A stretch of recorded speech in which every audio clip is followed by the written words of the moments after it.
আবু তালেবের হৃদয়ে কতটা মহব্বত ছিল, যেদিন রসুলকে পাথর মেরে রক্তে রঞ্জিত করে দিয়েছিল, তো বিশ্ব নবী অঝর নয়নে কাঁদছেন। আবু তালেব গিয়ে বলছে, বেটা মুহাম্মদ, তোর একটা ডিউটি, খালি নামটা বলে দে, তোকে কে পাথর মেরেছে? ও বেটা মুহাম্মদ, তুই নামটা বলে দিয়ে খালাস, আমি আবু তালেব কথা দিচ্ছি, তার বংশ বুনিয়াদ বীজকে আরবের মাটিতে রাখবো না, এখান থেকে হাঁকিয়ে দিব, নিস্তেনাবুদ করে দিব। আমার এতিম ভাতিজার গায়ে হাত দিয়েছে। আল্লাহ বলছে, এগুলো কোথা পেলি তুই? আল্লাহ তার রসুলকে বলছে, এই লোকগুলো কোথা পেলি? তুই মেশিনে বানিয়েছিলি না আমি দিয়েছিলাম? বলছি আমি দিব তোকে একটা জিনিস, তা তোর কৌতূহল শেষ হচ্ছে না। বন্ধুরা আমার, আবু তালেবের নিজের ছেলের নাম হযরতে আলী, আবু তালেবের ভাতিজা হলো মুহাম্মদ। নিজের ছেলে বাপের কোলে বসে আছে, আবু তালেব ঠেস দিয়ে বসে আছেন কাবাতে। তখন মক্কার দাদাকে আবু তালেব মক্কাকে নিয়ে তোলপাড় করছে কে না আবু তালেব, কাফের বেঈমানদের নিয়ে মিটিং করছে না কে আবু তালেব। এই রকম জঞ্জালো মানুষ বিশ্ব নবী হেঁটে আসছেন, শিশু মুহাম্মদ, মা নাই আব্বা নাই, চাচার দিকে হেঁটে যাচ্ছে। আবু তালেবের হৃদয়ে কতটা প্রেম ছিল, নিজের ছেলে আলীকে মাটিতে নামিয়ে দিয়ে নবী মুহাম্মদকে কোলে বসালেন। এর নাম আবু তালিব,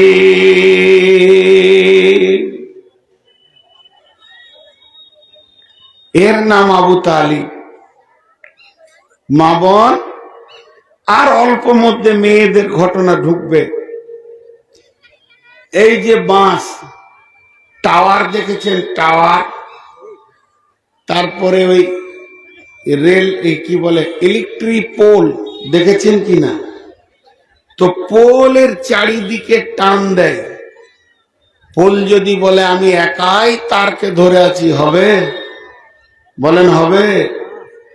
আল্লাহ বলছেন, শোন, ওয়াজাদাকা দাল্লান ফাহাদা, নবী হে তুই তো গুমরা ছিলি, তুই হেদায়েত ছিল না, তোর বাপ তো মুশরিক, তোর মা তো মুশরিকা, এমন একটা জায়গায় তোর জন্ম, গোটা আরব যেন পৌতুলিকতা, আপনার কিনা মূর্তি পূজাতে ব্যস্ত। সেই জায়গাতে জন্ম নেওয়ার পর আমি আল্লাহ তোকে হেদায়েত দিয়েছি, শুধু হেদায়েত দিইনি, তোকে আখিরি পয়গম্বর করেছি। এইটুকু শুধু নয়, তোকে নবীদের নবী বানিয়েছি, আমি কি তোকে প্রাইজ দিইনি? কিন্তু এখনো আল্লাহ বলছেন না যে কি দিবে, কি কৌতূহলে রসুলকে রেখেছেন। ওই জন্য আমি বললাম আমাকে জিজ্ঞেস করে নেবেন যদি বলতে ভুলে যায়। এবার আসেন, খন্দকের যুদ্ধের দিন সমস্ত তাবু উড়ে চলে গেল, কাফের বেঈমানেরা পরাজিত হয়ে গেল, মুসলিমেরা বিজয়ী তুলছে। চারিদিকে সনসন বাতাস, গর্জন দিয়ে বৃষ্টি, প্রখর ঠান্ডা। এই অবস্থায় বিশ্ব নবী রয়েছেন তাবুতে, আর আঁধারে তাবুর পাশে এতগুলি তালোয়ারকে বেঁধে একসঙ্গে যেমন করে নামালে ঝানাক করে যে একটা শব্দ হয়, ভাই, ওই শব্দটা হলো আল্লাহ নবী শব্দটা শুনলেন আর আঁধারে বললেন, কে সাদ নাকি? হযরতে সাদ রাদিয়াল্লাহু তাআলা আনহু বললেন, জি ইয়া রাসূলুল্লাহ, আমি সাদ, আমি এক গুচ্ছ তলোয়ার নিয়ে এসেছি শুধু আপনার জন্য। সারা রাত জেগে আপনাকে আমি পাহারা দিব। আমি একটা সাদের, আমি আমার হাজার সাদের জানের থেকে একটা নবী মুহাম্মাদের জানের অনেক মূল্য। আল্লাহ বলছে, বল এই লোকটার মিজাজটা কে রকম বানালো, তোর জন্য নিজের দামকে ঢেলে দিচ্ছে। হযরতে আবু তালহা রাদিয়াল্লাহু তাআলা আনহু উহুদের যুদ্ধের দিন নবীজি একটা পাথরে উঠতে পারছেন না, তার কারণ গোটা শরীরটাতে লোহার জামা ছিল, স্বাভাবিকতাই ভারী বেশি হয়ে গেছে। তালহা রাদিয়াল্লাহু তাআলা আনহু দেখে নিলেন যে বিশ্ব নবী চাইছেন পাথরটাতে উঠলে, ওখানে উঠলে নিশ্চয়ই যুদ্ধের কোনো কাজে লাগবে। তালহা গিয়ে শুয়ে গেলেন, শুয়ে গিয়ে বলছেন, ইয়া রাসূলুল্লাহ, আপনি আপনার পাটা আমার বুকে রেখে আমাকে সিঁড়ি করে উঠে যান। বিশ্ব নবী আবু তালহার বুকে পা রাখলেন এবং আল্লাহর নবীর মুখ থেকে বের হলো, তালহা তুমি নিজের জন্য জান্নাতকে ওয়াজিব করে নিলে। এরপরে যখন বেঈমানেরা নবীজিকে লক্ষ্য করে তীর ছুটতে শুরু করলো, তখন তালহা গর্তের সামনে দাঁড়িয়ে গিয়ে বললেন, ইয়া রাসূলুল্লাহ, আপনি বের হবেন না, যত তীর আমার দেহের মধ্যে নিব, শুধু একটা নয়, দুটা নয়, 180টা তীর, কেউ বলেছে 280টা তীর নিজের দেহে নিয়েছে, তারপরে রসুলকেও একটা লাগতে দেয়নি। আল্লাহ বলছে, বল এই তালহার মিজাজটা কে বানিয়েছে? এটা কি আমি তোকে প্রাইজ দিইনি?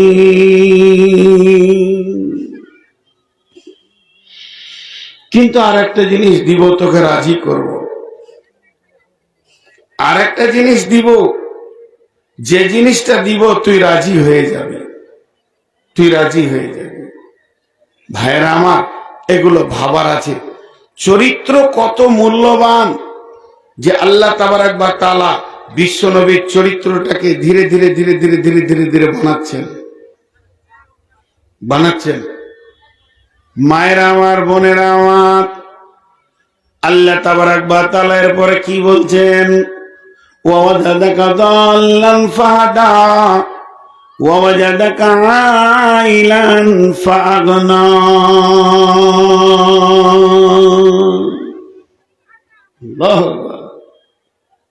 কত দামি কথা! ওয়াজাদাকা দাল্লান ফাহাদা ওয়াজাদাকা আইলান ফাগনা। আল্লাহ বলছে, নিঃস্ব ছিলে, তোর একটা টাকাও ছিল না, আমি আল্লাহ তোকে মালে মালামাল করে দিলাম। জি, আল্লাহর উপহারের ভিতরে যতগুলো আছে তার মধ্যে নবীর বিবিরাও একটা উপহার। নবীর বিবিরা উপহার ছিল না? এক নম্বর বিবিটার নাম খাদিজা। এই খাদিজা কোন সতীনের মুখ দেখেননি। খাদিজা যতদিন বেঁচে ছিলেন বিশ্বনবী দ্বিতীয় কোন বৈবাহিক আবদ্ধে আবদ্ধিত হননি। অতএব একটি বিবি হচ্ছেন খাদিজা। আল্লাহ রসুলকে এবার বলছেন, হে নবী, খাদিজা কত বড় তোমার জন্য নিয়ামত ছিল, কেমন মেয়ে নির্বাচন আমি করে দিয়েছিলাম তোমাকে। বিশ্বনবী তিলে তিলে তিলে তিলে আস্তে আস্তে জওয়ান হয়ে গেল। 25 বছরে ঢুকতে চলেছে, 24 ক্রস করে দিয়েছে। এমন সময় আবু তালেব লোককে বলছে, এতিমটাকে কষ্ট করে মানুষ করলাম, শুধু যদি একটা বউ আর একটা খাওয়ার ব্যবসা হয়ে যায়, তাহলে আমি নিশ্চিন্তের শ্বাস ফেলতে পারবো। যাকে তাকে বলছে একটা বউ দেখে দাও না জি, আমার ভাতিজার লেগে একটা বউ দেখে দাও। আর একটা কাজ টাজ হলে ভালো হয়। কি করে খাবে ও? কিছুই তো জানে না, লেখাপড়া জানে না, একটা কাজের ব্যবস্থা করে দাও। কেউ খবর দিল আবু তালেবকে, আবু তালেব তুমি জানো মক্কাতে একটা জমিদার ফ্যামিলির মেয়ে আছে, বিরাট রাজ ফ্যামিলির মেয়ে, তার নাম খাদিজা। ও লোককে ব্যবসা দেয় কন্ট্রাক্টে, আমার মাল তুই খাটবি, অর্ধেক অর্ধেক ভাগা, যা চলে যা। তো বলছে ঠিক নাকি? বলে হ্যাঁ। তো আবু তালেব বলছে তাহলে ওকে দেখা করব। সকালবেলায় উঠে বলছে বেটা মোহাম্মদ চলো, তোমার জন্য কোনো ব্যবস্থা করতে পারি কিনা চলো। খাদিজার বাড়িতে গেল, খাদিজা দুইজনকে বসতে দিয়েছে। এবার খাদিজা নবীজি বসে আছেন, আবু তালেব বসে আছেন। আবু তালেব বলছেন ও মা খাদিজা, ও বেটি খাদিজা, এটা আমার ভাতিজা মোহাম্মদ। মায়ের পেটে ছিল, আব্বা মারা গেছে, আর পৃথিবীতে 6 বছরে মা মারা গেছে। এতিমটাকে আমি তিলে তিলে এনে 24 বছরের ঘরে 22-23-এ ঢুকিয়ে দিলাম। এখন যদি তুমি একটা ব্যবসা কিছু দাও, তোমার কাছে বিজনেসের জন্য এসেছি, তাহলে আমার জানটা বেঁচে যেত।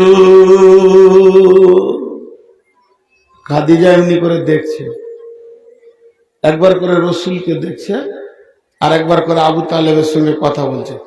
হ্যাঁ দিব, ব্যবসা তো, হ্যাঁ কাপড়ের ব্যবসা, হ্যাঁ হবে।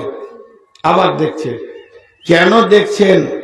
খাদিজা পণ্ডিত মেয়ে ছিলেন, যেমন বানাত মাদ্রাসায় মেয়েরা পড়ছে, উনি ছিলেন তৌরাতের হাফিজা। তার আগের কিতাব, কোরআনের আগের কিতাব তৌরাতের হাফিজা এবং তফসির সহ। তো ওই যে তৌরাতে লেখা আছে যে শেষ নবী আসবে, তার চেহারাটা হবে লাজুক লাজুক, এবং তার চুলটা হবে একটু ভাঁজ দিয়ে ঘুংড়া করা, এবং নাকটা এরকম হবে, মুখটা এরকম হবে, চেহারাটা এরকম হবে। ও তৌরাতে পড়েছে আর তার সঙ্গে একবার করে মিলাইছে।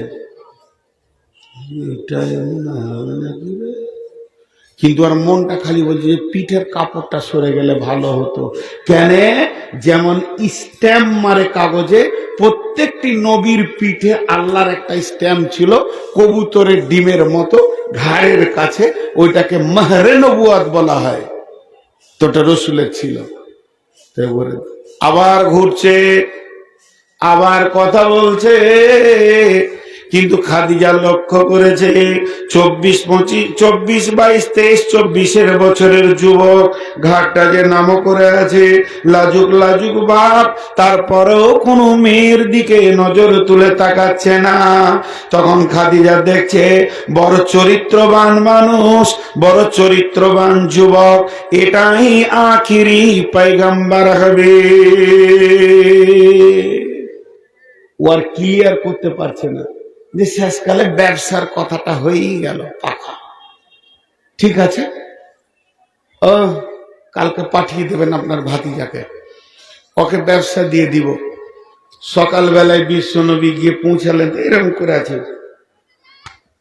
নজর তুলে না, কাপড় চোপড় গুছিয়ে, চাদর রুমাল যা সেই যুগের কাপড়, একদম বড় একটা বোঝা বানালেন খাদিজা।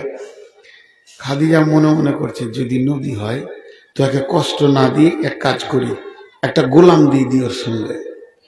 মাইসারা বলে একটা গোলামকে ডাকলেন, মাইসারা, মাইসারা রে। বলে জি মালকিন বলেন। বলে মাইসারা শোনো, এই যে কাপড়গুলো দিলাম, এই ব্যবসাটার মালিক হলাম আমি, আর ব্যবসাটার ম্যানেজার হলো মুহাম্মদ সাল্লাল্লাহু আলাইহি সাল্লাম, আর তুমি হবে গোলাম, বোঝা তুমি বইবে এবং বিজনেসও করবে। বেরিয়ে গেল। বিশ্বনবী মক্কা থেকে বেরিয়ে চলে গেলেন, শামের উদ্দেশ্যে রওনা হয়ে গেলেন, যে বেচতে বেচতে বেচতে বেচতে শাম চলে যাব, আবার মাল কিনবো, আবার বিকবো, চলবে এখন বেশ কিছুদিন লম্বা ব্যবসা। মাইসারা চলে গেল। খাদিজার এবার মনে পড়েছে কি জানেন, এই জিনিসটা ভুল হয়ে গেল গো। তওরাতে বলছে ওর অনেক জানের দুশ্মন হবে, বলে গেল। ফোন তো নাই যে আটকিয়ে দেবে, চলেই গেল। তা এই যে ওর মগজে একটা জিনিস ঢুকে গেল যে ওর মেলায় দুশ্মন হবে জানকে মারার লেগে, তো খাদিজার ভিতরে একটা ছটফটানি ভাব থেকে গেল। এ ভাব আর বের হচ্ছে না।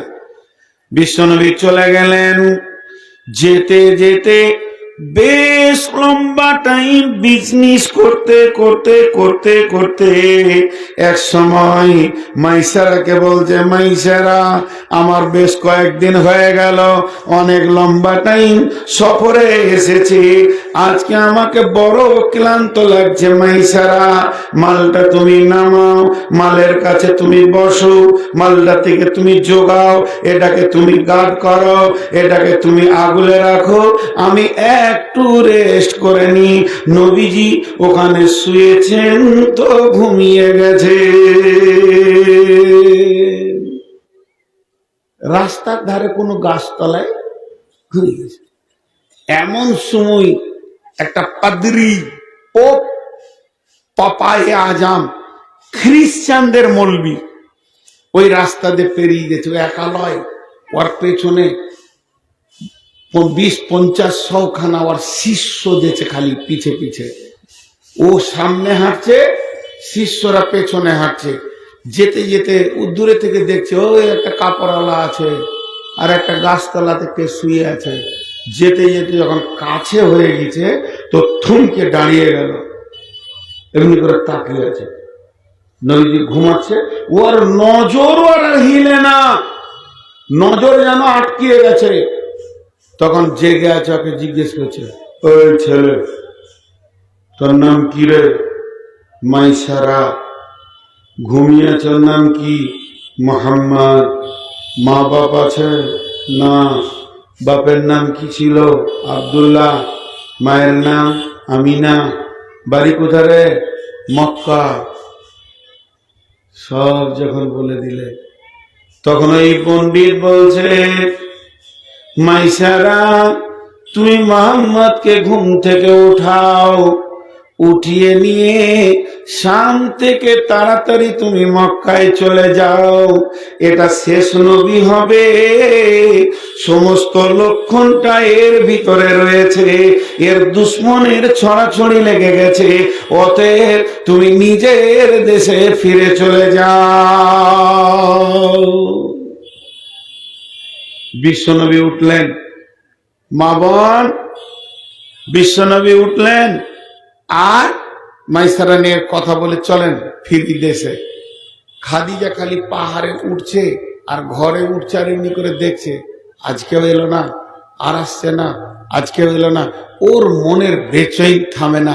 শেষকালে দেখছে ও আসছে দুজনা, হ্যাঁ ওরাই হবে। সাইজ দেখে বুঝে নিয়েছে, জানটা শান্তি পেল, হ্যাঁ দেশে ফিরছে। বিশ্বনবী গেলেন, মাল আর হিসাব বুঝিয়ে দিলেন। যতজন ব্যবসা করত তার থেকে অনেক গুণে বেশি লাভ বুঝিয়ে দিলেন। লাভ বোঝানো হয়ে গেল, যেটা ভাগাভাগি হয়ে গেল, অর্ধেক ভাগটা নিয়ে গিয়ে হাতে করে আবু তালেবের হাতে দিয়ে বলছে, চাচা তোমার এতিম ভাতিজা ইনকাম করতে শিখে নিয়েছে, তুমি দোয়া করো আর আমার দুনিয়া করা অসুবিধা হবে না। আবু তালেব মালটা হাতে ধরে দোয়া করলেন আর কাঁদলেন, বললেন বাবা আল্লাহ তোকে সুখে রাখো, শুধু এবার একটা বউ যদি পেয়ে যায় তাহলে আমার ডিউটি শেষ।